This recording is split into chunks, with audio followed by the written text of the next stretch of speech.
여러분 만나뵈서 참 반갑습니다. 할렐루야. 이렇게 또 만남을 주실 줄은 정말 몰랐어요. 오늘 저는 여러분들과 함께 나눌 말씀은 나는 누구인가입니다. 우리는 살아가면서 나는 누군가라고 자기 자신에 대해서 한번 이렇게 점검해 본 그런 시간들이 있으셨는지 모르지만 우리는 오늘 하나님 앞에서 나는 누구인가를 한번 점검해 보는 그런 시간이 되셨으면 참 좋겠습니다. 오늘 요한복음 3장 16절과 또 요한복음 1장 12절 두 절을 통해서 나는 누구인가를 한번 찾아보도록 그렇게 하겠습니다. 요한복음 3장 16절과 요한복음 1장 12절은 우리 성경에서 대표적인 구절이라고 할 수 있습니다. 하나님이 세상을 이처럼 사랑하사 독생자를 주셨으니 이는 저를 믿는 자마다 멸망치 않고 영생을 얻게 하려 하시리라. 예, 복음의 대표적인 말씀이죠. 예, 우리가 1장 12절 한번 보실래요? 네, 1장 12절은 영접하는 자 곧 그 이름을 믿는 자들에게는 하나님의 자녀가 되는 권세를 주셨으니, 예, 곧 바로 오늘 우리가 찾고자 하는 나는 누구인가의 정체성 찾기를 위한 말씀입니다. 여러분들에게 한번 여쭤볼게요. 신앙생활 오래 하셨으니까 이런 말씀은 많이 들어보셨으리라 생각이 됩니다. 복음이라는 말 많이 들어보셨죠? 복음이 뭐라고 생각하세요? 복음을 뭐라고 생각하세요? 복음을 뭐라고 생각하세요?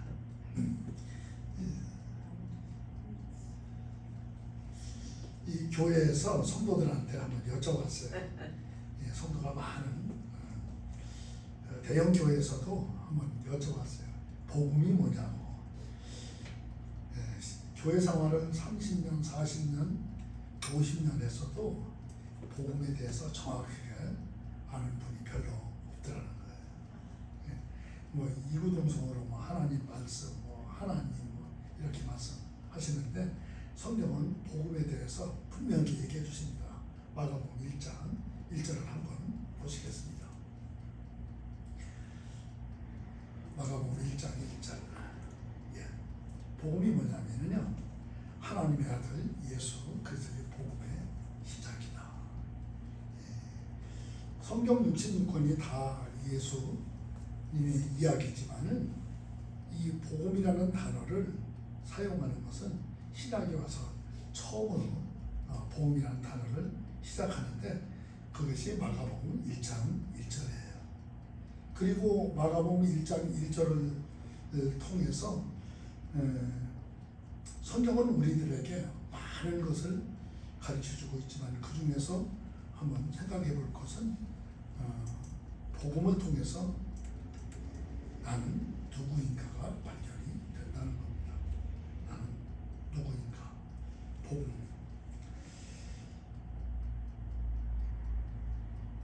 복음을 바르게 알려면은 성경에서 나는 누구인가를 가르쳐주는 그런 말씀들이 많이 있어요. 신약에서는 마태복음과 누가복음에서 족보를 통해서 나는 누군가를 가르쳐주죠. 족보는 여러분들 다 아시죠? 권사님 족보가 뭔지 아시죠? 족보. 족보는 곧바로 뿌리를 찾는 거죠. 이 성경에 왜 족보가 있을까요? 구약에도 족보가 있고 신약에도 족보가 있는데 왜 족보가 왜 있을까요? 이 족보는 누구인가를 알려주기 위해서 족보가 있는 거예요. 예수 그리스도를 알리기 위해서 족보가 있는 거예요. 그래서 마태복음 1장 1절부터 시작하기를 아브라함과 다윗의 자손 예수 그리스도의 계보라. 복음 족보라는 거죠. 예, 아브라함과 다윗의 자손 예수 그리스도의 계보다. 이 족보가 쭉 나오지만은 16절에 가서 이 족보를 마무리하는데 야곱은 마리아의 남편 요셉을 낳았으니 마리아의 예수 그리스도라 칭하는 예수가 나시다. 마리아에게서 예수 그리스도가 나셨다는 거예요. 근데 그 족보의 뿌리가 누구였어요? 다윗의 후손이라는 거죠. 다윗의 후손. 그리고 누가복음에서도 계보가 나옵니다. 누가복음에서는요 3장 23절에서 시작합니다. 예수께서 가르치는 시작하실 때에 30세쯤 되시니라. 사람들이 아는 대로는 요셉의 아들이니 요셉의 위로는 헬라요, 그 위는 마따요, 그 위는 레위요, 그 위는 벨가요, 그 위에는 안나요, 그 위는 요셉이요. 이렇게 해서 쭉 해서 마지막에 가서는 그 위는 에노스요, 그 위는 셋이요, 그 위는 아담이요, 그 위는 하나님이시다. 이 마태복음은 위에서 아래로 내려온 족보고 누가복음은 밑에서 하나님께로 올라가는 그런 족보인데 한마디로 쉽게 말씀드리면은 예수 그리스도가 누구냐를 가르쳐 주는 거예요. 예수 그리스도. 마태복음에서는 예수는 다윗의 후손으로 왕손이라는 것을 이야기해 주고 있고요. 누가복음에서는 요셉으로부터 시작을 해서 하나님께로 올라가는데 그것은 곧 요셉으로부터 요셉과 마리아로부터 예수 그리스도가 나는데 사람으로 태어났다는 거예요. 사람으로 참 사람이라는 사실을 이야기하고 있는 거예요. 제일 위에는 하나님이 창조하신 하나님의 자손이라는 얘기를 이렇게 하고 있는 것입니다. 이 족보를 통해서 우리들의 족보를 생각해 보면 김씨, 이씨, 박씨 이런 족보가 있잖아요. 이런 족보들이 누구를 얘기해요? 우리도 누구의 후손인가를 이야기해주고 있는 거죠. 족보 없는 사람이 없죠. 저도 어저께 우리 손자 생일이라서 외손자지만 생일에서 같이 식사하면서 대학에 공부하고 있는데 왔길래 생일 축하해주고 할아버지 할머니가 한국에 사시니까 너 할아버지 할머니한테 인사드렸어? 그랬더니 아니요. 야 이놈아 너 성이 옷이라서 야 이 녀석아 나스님 오자를 없애든지 그래야지. 할아버지한테 네 생일인데 할아버지 저 오늘 생일이에요. 할아버지 감사합니다라고 인사라도 해야 될 거 아니냐 그랬더니 이따가 하겠습니다. 그래요. 우리는 지금 시대를 살아가면서 뿌리가 뭔지도 모르고 살아가고 있습니다. 우리의 신앙에서도 역시 뿌리가 중요합니다. 제가 이 후에마에 나는 누구인가를 이 사역을 처음에 시작할 때 LA에 있는 교회에서 한글 학교를 하고 있었어요. 그 한글 학교를 하고 있는데 그 한글 학교에서 그 목사님이 우리 한글 학교 학생들한테 와서 효에 대해서 그 좀 얘기 좀 해주세요. 근데 그래서 제가 거기를 갔어요. 가서 아이들하고 저하고 눈높이는 안 맞지만은 그래도 아이들하고 여러 가지 대화를 하면서 강의를 좀 했어요. 한 달 1시간 정도씩 해서 4주를 했거든요. 근데 그 아이들하고 나누는 대화가인데 나는 누구인가를 찾아주는데도 아이들이 그걸 모르더라는 거예요. 자기 자신이 어떤 아이는 남자인지 여자인지 이것도 확실하게 구분을 하지 못하는 그런 아이들이 있더라는 거예요. 그래서 그 아이들한테 처음에 가르쳐주기를 이렇게 가르쳐줬어요. 하나님은 생명의 주인이신 거 넌 그거는 아니? 하고 물었어요. 그랬더니 네 알아요. 그래요. 그 어떻게 알아? 하나님이 우리를 만드셨잖아요. 이렇게까지 얘기를 해서 거기까지는 오케이 하고 했어요. 근데 하나님이 이 생명의 주인이신데 너라는 생명을 세상에 보내시려니까 하나님은 고민을 얼마나 많이 하셨는지 모른단다. 하나님이 고민을 하시다가 너를 세상에 보내면은 너를 사랑으로 너를 잘 양육해주고 교육해주고 훈련해서 하나님의 사람으로 길러줄 사람을 택해야 되는데 누군가를 택해야 되는데 그걸 고민하시다가 내 아빠 엄마를 하나님이 선택하신 거야. 이렇게 얘기를 해줬어요. 그랬더니 그 아이가 이런 얘기를 하는 거야. 아니 그러면요 엄마 아빠가 나 좋아하는 거 당연한 거 아니에요? 그렇게 묻는 거예요.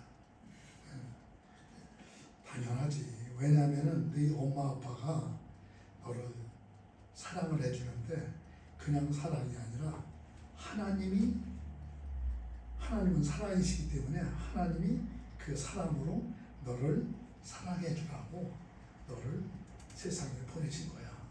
그렇게 아이를 가르쳐주고 그랬어요. 그러면서 더 중요한 거는 엄마 아빠를 통해서 너를 세상에 보내신 그 하나님, 그분을 절대로 잊어서는 안 돼. 엄마 아빠의 말씀을 잘 듣고 엄마 아빠의 사랑을 받으면서 네가 잘 자라서 훌륭하게 아주 좋은 사람으로 성장하는 것까지 꼭 해야 되지만 그보다 더 중요한 것은 너를 세상에 보내기 위해서 너희 아빠 엄마를 선택해 주신 그 하나님을 정말로 경외하고 존경하고 사랑하고 그래야 된다고 그렇게 가르치면서 그 한 달 동안 4번씩 가서 아이들하고 눈높이 맞추느라고 참 힘들었어요. 제 나이 가지고 조그만 아이들하고 눈높이를 맞추면서 이야기하는 게 굉장히 어려웠습니다. 그래서 오늘은 우리가 족보를 통해서 예수님이 누구신가를 우리가 오늘 배웠습니다. 그렇다면 예수님은 하나님의 아들이시라고요.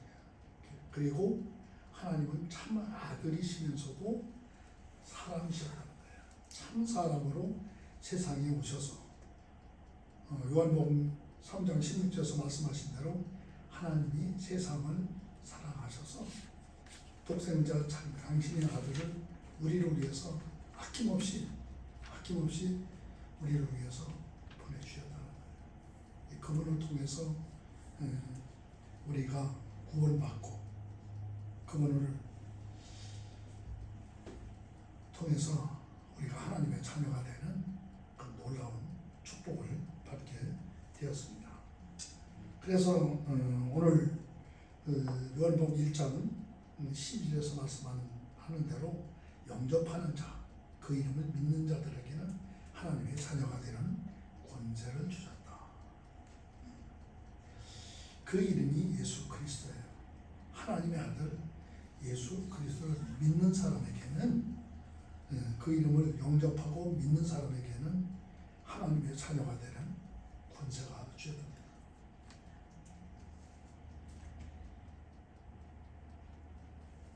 하나님의 아들, 하나님의 자녀. 저는 젊어서 20대 때에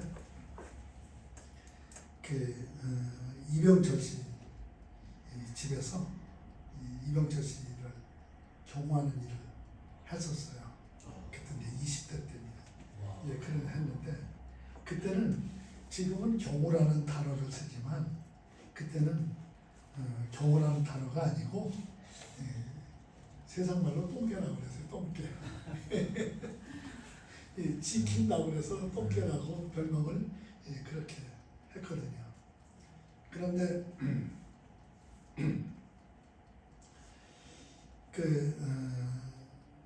이병철 씨에게서 늘 그분이 우리들한테도 이야기도 해주고 그러면서 당신의 아들이 셋이 있는데 셋에 대해서도 이야기해주고 이 큰아들 창이는 맹이는 어떻고 둘째 창이는 어떻고 셋째 건이는 어떻고 근데 이런 이야기를 쭉 하면서 세 아들 중에서 딸도 있지만 세 아들 중에서도 자기가 가장 인정해주고 하는 아들이 있는데 그게 첫째도 아니고 둘째도 아니고 셋째 건이라고 한 그 건이한테 나중에 삼성을 물려주지 않았어요. 그랬는데 그분이 그런 이야기를 했어요. 자녀라고 그래서 누구를 가장 좋아하느냐면은 아버지 당신의 말을 잘 듣는 자녀를 가장 좋아한다는 거예요. 근데 실제로 그 건이라고 하는 셋째 아들은요, 아버지가 뭐 얘기하시면은요, 쭉 둘러앉아서 이렇게 앉아서 얘기하면은요, 눈 하나 뭐 다른데 한눈 하나 절대 팔잖아요. 아버지 얼굴만 쳐다보고 아버지가 하시는 말씀을 들어요. 근데 첫째, 둘째는 다른 것도 이렇게 뒤적이면서 이렇게 듣는데 아버지는 그런 것을 다 보고 있었죠. 그러면서 나중에 둘째 아들 창이가 똑똑해요. 공부도 잘했고 똑똑했고 근데 단 한 가지 이 마작을 좋아했어요. 그러니까 공부는 잘하고 똑똑하고 그런데 이걸 좋아하니까 별로 그래도 똑똑하니까 회사를 맡겼어요. 삼성을 맡겼는데 삼성물산 사장이 돼가지고 자기 아버지하고 같이 창업한 분들이 계시거든요. 뭐 제일모직 사장이든지 제일제당 사장이든지 삼성물산 사장이든지 이런 분들이 다 아버지하고 같이 창업했던 아주 멤버들이죠. 근데 자기가 삼성물산 사장이 됐으면은 그런 분들도 잘 모시고 회사를 잘 이끌어가려고 해야 되는데 아버지하고 창업했던 분들은 다 내보내고 자기 친구들로 다 바꿨어요. 제가 나중에 예수 믿고 생각난 것이 그 솔로몬의 아들 로보암이 했던 그런 생각이 들더라고.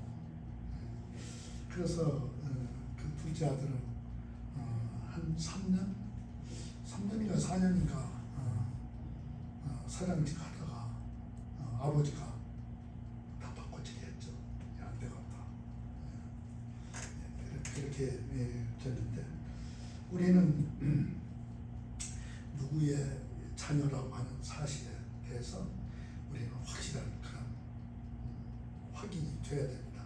나는 예수를 통해서 하나님의 자녀가 된다는 하나님의 자녀의 정체성을 꼭 우리는 확인해야 됩니다. 특별히 우리는 지금 사순절 기간을 지내고 있잖아요. 이 사순절 기간에 우리가 정말로 찾아야 할 것은요, 나의 정체성이에요. 내가 정말로 하나님의 자녀라는 정체성을 찾아야 돼요. 그래야 우리는 하나님의 자녀로서 살아갈 그런 능력이 우리 가운데 있게 됩니다. 그래서 보면은 우리가 하나님의 자녀라는 사실을 성경에서 잘 말씀해주고 있어요. 그건 좀 넘겨주셔야 돼요. 갈라디아서 3장 26절에 보면은 너희가 다 믿음으로 말미암아 그리스도 예수 안에서 하나님의 아들이 되었다. 예수 그리스도 통해서 우리는 하나님의 아들이 되었다. 갈라디아서 4장 6절과 7절에 보면은 너희가 아들임으로 하나님이 그 아들의 영을 우리 마음 가운데 보내서 아빠 아버지라 부르게 하셨느니라. 그러므로 내가 이후로는 종이 아니요 아들이니 아들이면 하나님으로 말미암아 유업을 받을 자니라. 네. 우리의 신분을 완전히 바꾸어 주셨습니다. 근데 우리가 그 신분이 바뀌었음에도 불구하고 그 신분을 그냥 망각하고 사시는 분들이 너무너무 많다는 거예요. 저는 아프리카 선교를 하고 또 교회를 돌아와서 교회를 섬기고 또 리타이어하면서 이 선교회를 섬기면서 가장 제가 신앙 가운데 그 중심이 됐던 것은 내가 누군가를 찾았다는 거예요. 그걸 저는 아프리카 탄자니아에서 사역할 때도요 2년이 지나도록 그걸 못 찾았어요. 몰랐어요. 몰랐는데 워낙 환경이 나쁘고 먹을 물도 없고 입을 것도 없고 사람이 기거할 그럴 것도 없는 그런 곳에서 사역을 하면서 거기에 제가 한 3개 빌리지를 관할을 했는데 그 한 600여 명 되거든요. 그런데 그분들하고 생활하면서 그 600여 명이 매일 저를 만나는 다를 만나 아니지만은 저를 만나는데 저 하나 보고 오는 거예요. 저 하나 보고 오는데 그분들을 통해서 그 힘들고 어려운 데서 너무 힘들으니까 하나님께 제가 기도도 하면서 땡깡도 부리면서 도대체 여기서 말도 안 통하고 이렇게 어려운 환경에서 나보고 여기서 복음을 전하라고 그러는데 어떻게 복음을 전할까? 먹을 것도 없고 그래서 그랬는데 하나님이 그때 저한테 이사야서 43장 1절의 말씀을 주셨어요. 너를 야곱아 너를 창조하시니가 지금 말씀하시니라. 이스라엘아 너를 지으시니가 지금 말씀하시니라. 내가 너를 구속했고 내가 너를 진정하여 불렀나니 나는 내 것이다 라고 하는 이 43장 1절 말씀을 통해서 그때 내가 누군가를 그때 찾았어요. 그래서 그 어려운 일을요 잘 감당했습니다. 할 수 없는 일이었어요. 우리 제 후임 선교사가 왔는데 그 후임 선교사가 보고 깜짝 놀라는 거예요. 아무것도 없는 데죠. 뭐 나무가 있고 그런 게 아니고 오직 갈대밖에 없는 그런 곳이요. 먹을 물도 없고 먹을 물이 아니라 썩은 물이라도 길어 오려면은 약 한 7마일 정도 걸어가야 오는 그런 곳에서 근데 지금 35년, 40년이 다 가는데 아직도 그곳은 물 해결을 지금도 못하고 있어요. 그 앞에까지 고속도로가 다 생기고 그랬다는데 아직도 물 해결은 아직도 못하고 있는 그런 아주 열악한 그 지역이에요. 그래서 우리는 이렇게 하나님의 자녀의 정체성을 찾게 되면은 하나님 자녀답게 살아야 됩니다. 하나님의 자녀답게 살려면 어떻게 해야 될까요? 어떻게 해야 될까요?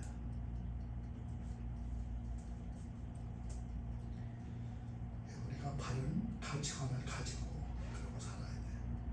바른 가치관. 가치관은 성경적 가치관에 대해서는 이렇게 말씀하고 있습니다. 하나님은 나의 삶에 가장 우선에 두는 것, 퍼스트 가 하나님 우선의 삶을 살아야 된다는 거예요. 그리고 두 번째는 모든의 삶의 기준을 사랑으로 실천하는 것. 예수님이 요한복음 13장에서도 말씀하셨죠. 내가 너희를 서로 새 계명을 주노니 너희가 서로 사랑하라.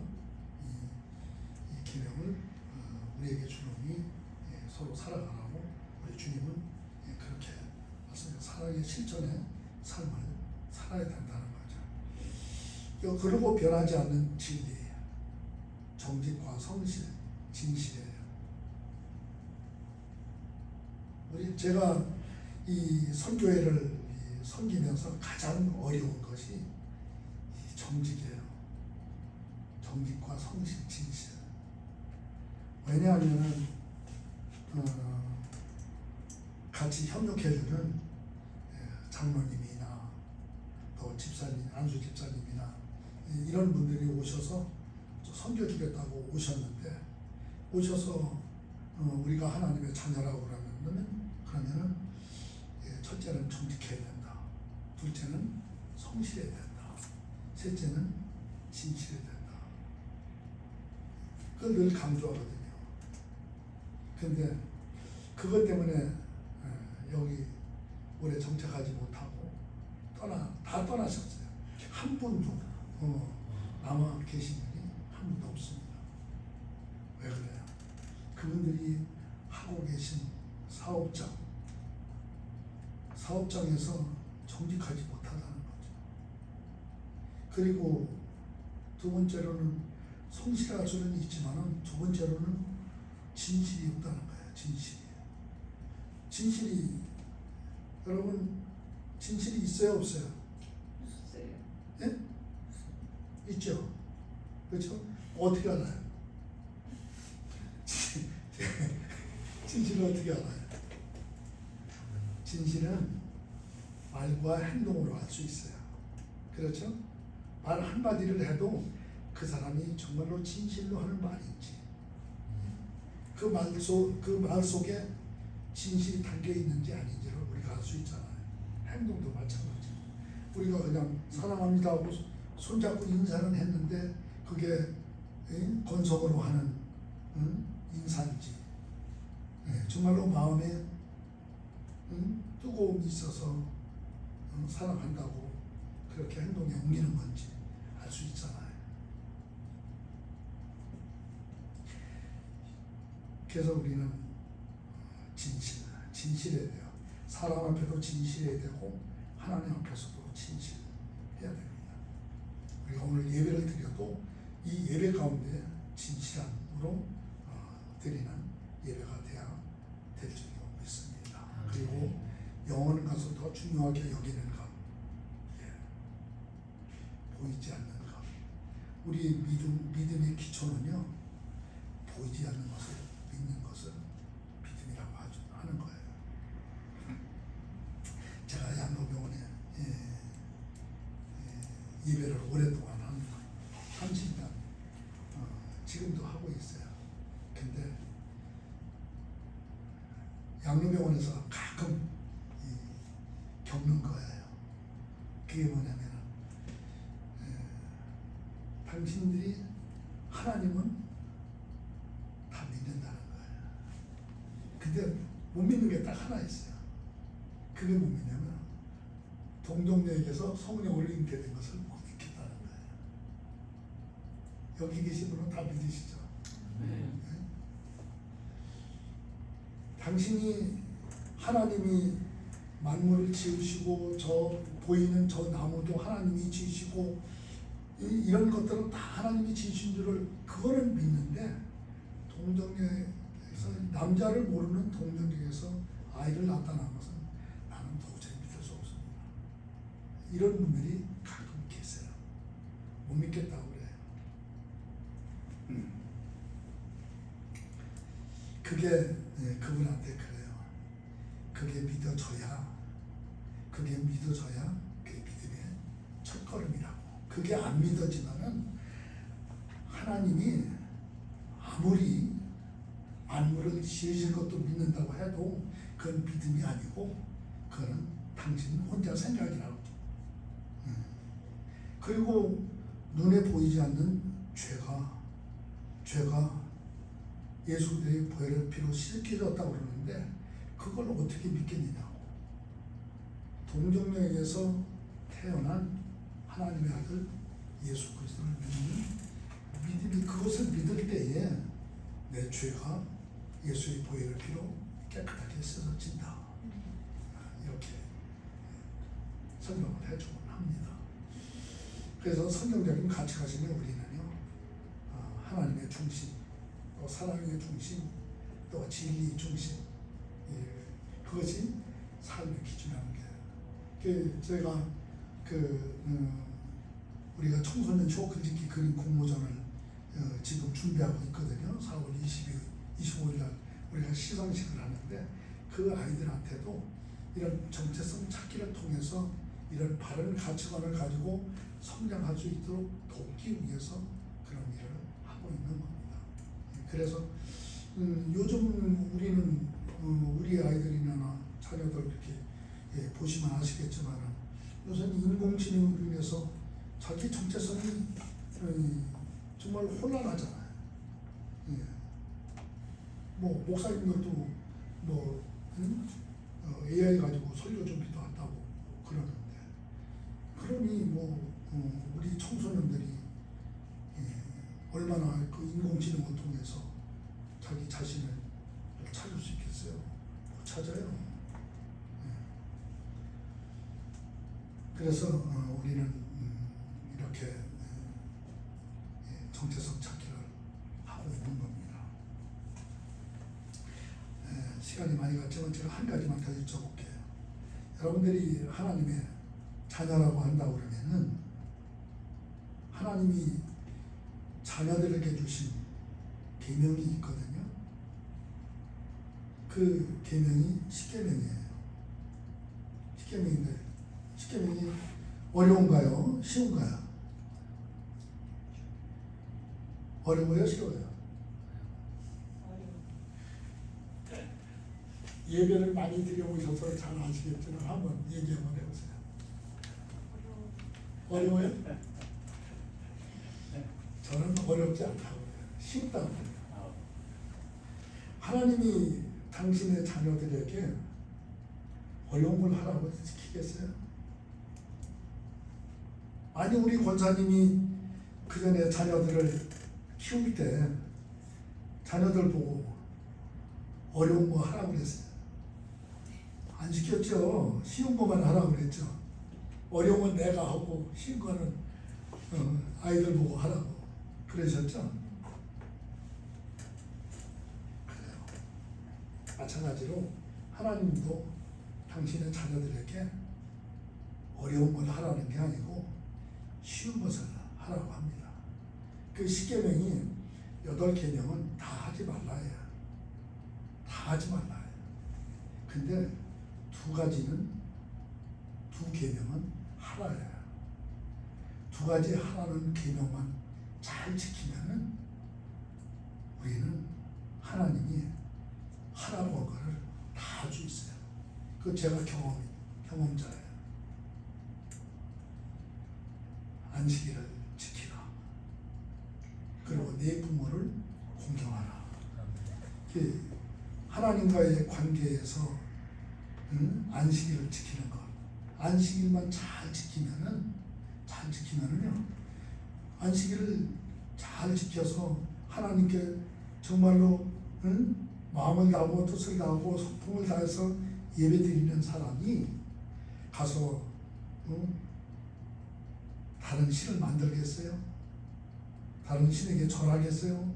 우상을 만들겠어요? 하나님 이름을 아무렇게나 막 부르면서 그렇게 살겠어요? 그렇지 않잖아요. 그리고 부모를 잘 공경하는 사람이 도둑질하고 간음하고 살인하고 이웃을 위해서 거짓 증거하고 남의 것을 이웃을 탐하고 그런 짓 하겠어요? 부모를 잘 공경하는 사람이 하지 않는다. 하나님이 저희들을 향해서 하나님이 너희에게 하나님의 뜻이라 그런 것이 좀 가만히 생각하니까 참 할 수 있는 거예요. 예, 우리가 아주 쉬운 거예요. 우리가 그걸 어렵다고 생각하면은 다 어려운 거예요. 제가 한국에 계신 그 피종기 목사님 교회에 가서 그걸 한번 질문을 했어요. 그랬더니 한 1000명 모이신 분들 가운데서 그걸 쉽게 대답하시는 분은 한 분도 없었어요. 다 어렵다고. 그래서 그런 말씀을 전해드렸는데, 우리가 하나님의 자녀라고 하면은 하나님은 절대로 우리에게 힘들고 어려운 일을 안 시킨다는 거예요. 우리가 할 수 있다는 거예요. 두 가지만 잘 지키면은 나머지 8계명은 지내놓고 보면은요 다 지켰어요. 오늘 아침에 예를 들어서 말씀 한 장을 읽으면서 묵상을 했는데, 이 묵상을 읽다 보니까는 한 5가지를 지켜야 할 게 있어. 그러면 그 중에서요 가장 제일 쉬운 거 한 가지만 지키려고 노력하면은 나머지 다 지켜졌어요. 쉬운 거예요. 어렵다고 생각하면은 어려운 거예요. 특별히 요새 느끼는 것은요, 나이가 들어서 힘도 없고 부족한데 하나님이 우리에게 향한 뜻이 뭐냐, 항상 기뻐하라 쉬지 말고 기도하라 보면서 감사하라 이는 것이다. 그래서 너희를 향한 하나님의 뜻이라 그랬잖아요. 그냥 우리는 노인네가 힘이 없고 아무것도 가진 것 없더라도 기뻐하고 쉬지 않고 기도하고 아멘. 감사에 감사하면 된다라는 우리가 그리고 하나님의 자녀라고 하면요, 하나님의 자녀의 그 특권을 누릴 줄도 알아야 돼요. 그걸 누릴 줄 모르면은 우리는 예수 믿는 게 힘들고 어려운 거예요. 그리고 은혜가 뭔지도 몰라. 그렇지만 우리가 자녀의 그 특권을 누릴 줄 아는 저와 여러분이 되시기를 주님으로 축복합니다. 아멘. 그리고 당당하게 살아야 돼요. 당당하게. 하나님의 자녀가 돼가지고 어깨 축 처져가면서 힘들게 살면은 그거 얼마나 더 보는 사람도 그렇고 본인 자신도 얼마나 힘들어요. 그렇지만 당당하게 어깨 쫙 펴고 당당하게. 저도 이 선교회를 섬기면서 다 시니어들 아니에요. 시니어들 얼마나 힘들어요. 시니어들 케어하기가 얼마나 힘들어요. 세상 70년, 80년 살아오면서 자기가 당신들이 살아온 그런 경륜이 있죠. 경험도 많죠. 얼마나 자기 주장이 강하고 자기 의견이 관철이 돼야만이 되고, 그게 안 되면은 안 나오고 그러잖아요. 어떻게? 그거 다 들어주면 문 닫아야 돼요.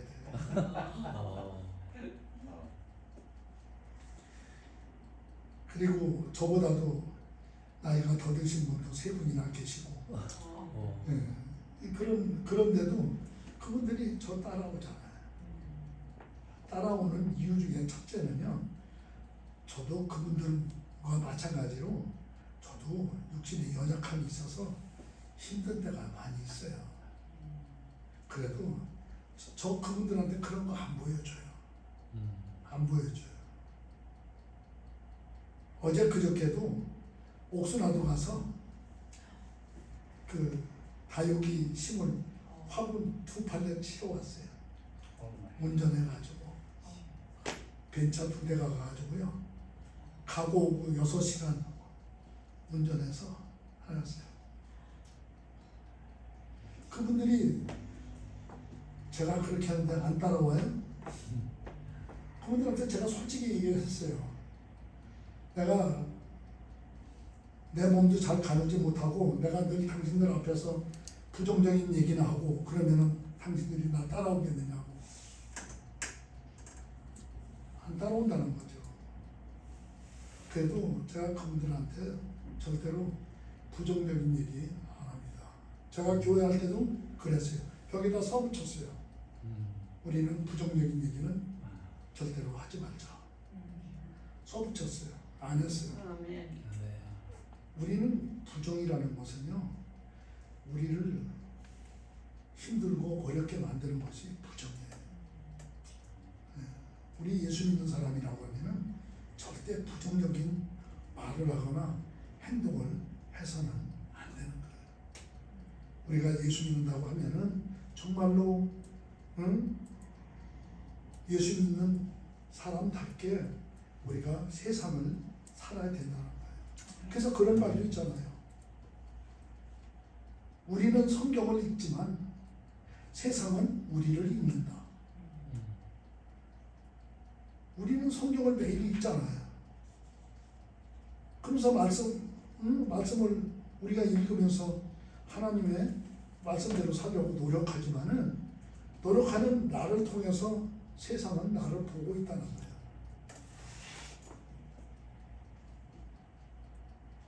그래서 우리가 하나님의 자녀라면요, 우리가 하나님 자녀답게 다른 사람들한테 그런 모습을 보여줘야 돼요. 그게 복음이에요. 아멘. 요새 예수 믿으라고 전도해보세요.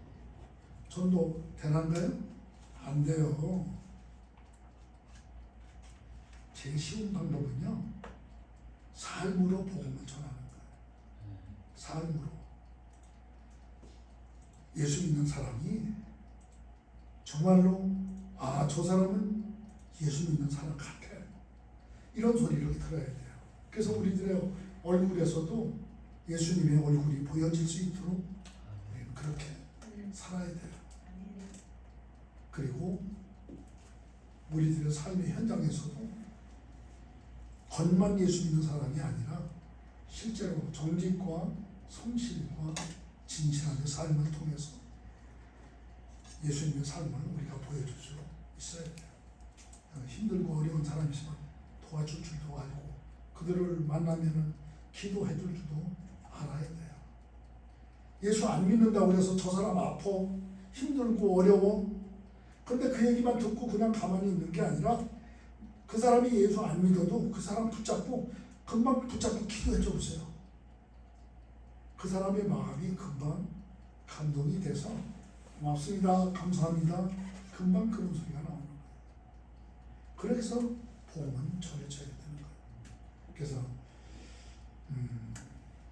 우리들이 꼭 해야 할 것은 우리가 하고 주님 하실 일은 주님께 맡길 수 있는 그런 사람이 나라는 거예요.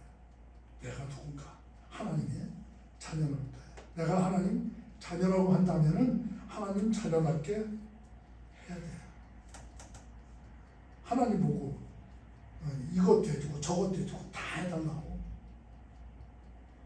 나 양말까지 신겨줘. 그렇게 하실래요? 우리는 우리가 할 일은 우리가 하고 하나님이 하실 일은 하나님께 맡기는 그런 사람이 하나님 자녀의 삶입니다. 그것을 통해서 복음이 전해지는 우리들의 삶이 되기를 주님의 이름으로 축복합니다. 아멘. 하나님 아버지 감사합니다. 우리 주님께서 오늘 소문나는 교회에서 나는 누구인가를 찾아보는 그런 시간을 가졌습니다. 이 시간이 사랑하는 하나님의 자녀들에게 내가 누군가를 다시 한번 확인하고 나의 하나님의 자녀의 특권을 가지고 하나님을 기쁘시게 드리고 하나님의 나라가 더욱더 견고해지고 하나님의 나라가 더욱더 왕성케 되는 놀라운 역사가 우리들의 삶을 통해서 나타나도록 인도하시고 축복해 주시옵소서. 아멘. 감사드리며 예수님의 이름으로 기도합니다. 아멘.